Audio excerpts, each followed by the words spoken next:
Look, I was depressed.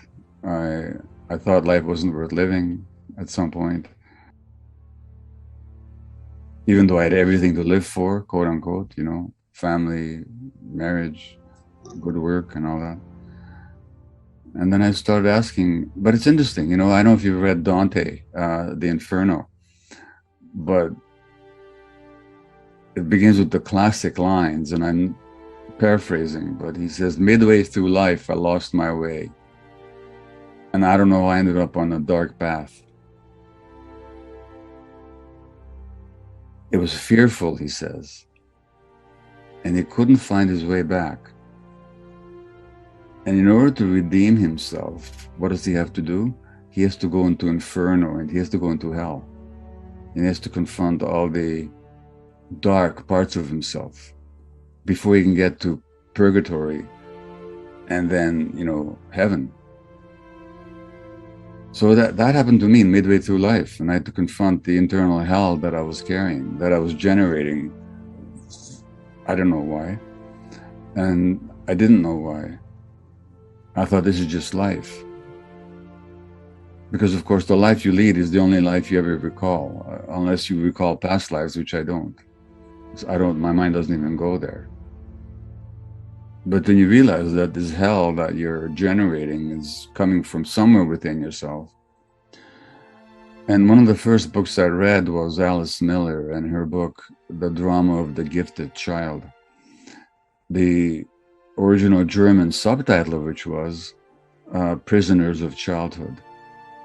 And she was saying that fundamentally we're all prisoners of our childhood. In other words, the dynamics that were imprinted in us early on in life end up forming a cage or a prison from which we have to liberate ourselves. And that was very illuminating to me. And so then I gradually began to liberate myself.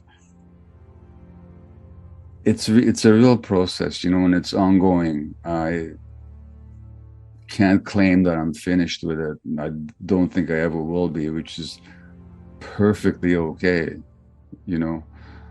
Sometimes people ask me, well, do you have to totally heal yourself before you become a therapist? And I said, oh my God, if that was the case, I wouldn't do any of the work that I'm doing. But the other thing people ask is it enough to understand things intellectually? And I said, my answer to that one is, if it was enough to understand things intellectually, then I would have been a perfect person decades ago. So on the one hand, it's never over. But on the other hand, intellectual awareness is far from sufficient. So as I'm sure many of you know, we have to really work it through all our emotions in our bodies, not just our intellects. And that's an ongoing process.